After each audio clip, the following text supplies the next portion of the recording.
Have you ever heard of a puzzle so deep that it made economists question everything they thought they knew about financial markets? I mean, a real head-scratcher that made it seem like reality was just broken. Well, today we're going to pull apart the one paper, a truly Nobel-worthy idea that finally put the pieces back together. On the surface, the question is pretty simple, right?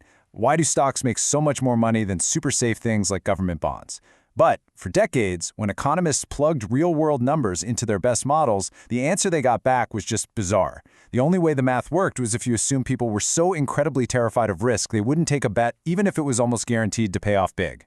It was a massive red flag that something was seriously wrong with the theory itself. All right, so here's our game plan. We're going to play detective. First, we'll get to the bottom of the puzzle itself. Then, we'll investigate our two main suspects, risk and time, who, it turns out, were tangled up together. After that, we'll see the big breakthrough, a whole new way of thinking, and watch how it totally cracked the case. And finally, we'll step back and see what this whole thing really tells us about how we make choices. So, let's go back to the late 1980s. You've got economists everywhere pouring years and years of market data into their most trusted models. But the world the model spit out, well, it looked nothing like the real world. It was a total contradiction.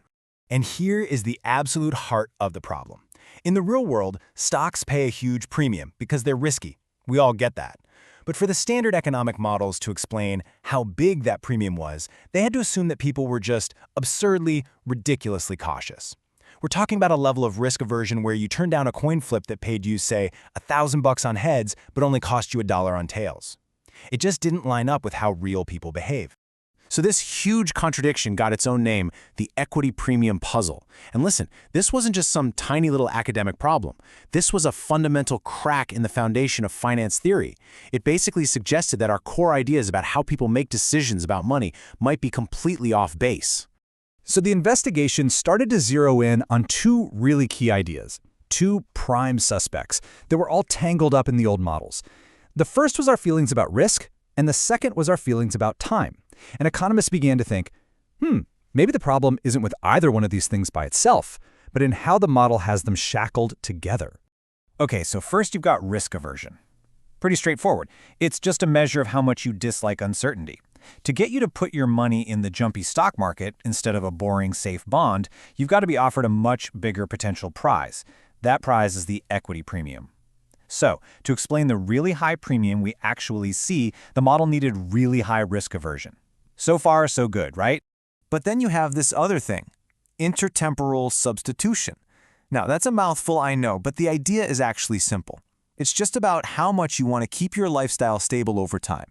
You know, if you got a huge raise tomorrow, would you immediately go out and double all your spending?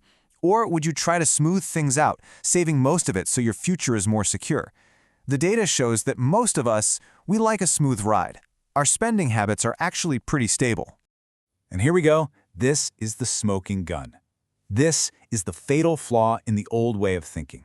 The standard model treated your attitude toward risk, your willingness to gamble on stocks, and your desire for a stable lifestyle as if they were the exact same thing.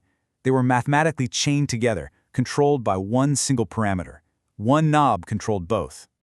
And this is where the whole thing breaks down. You see the conflict, right? To explain the stock market, you had to crank that one single knob for risk aversion way, way up. But to explain why we all like to keep our spending pretty stable, you had to turn that exact same knob way, way down. You couldn't do both. The model was stuck in a total contradiction. It just couldn't describe our world accurately. So the entire field was basically at a dead end. And then two economists, Larry Epstein and Stanley Zin, came along with an idea that was just so smart, so elegant, it completely changed the game. They didn't just patch up the old model. They built a new foundation from the ground up, one that was based on a much more realistic idea of how people actually think. This is the paper right here from 1989. They introduced something called a recursive utility framework. Now, don't get hung up on the name. All it really means is that they found a new, clever way to model how we make choices today while also considering all the possible paths our lives could take in the future. It's kind of like playing chess. You're not just thinking about your next move, you're thinking 3, 4, 5 moves ahead.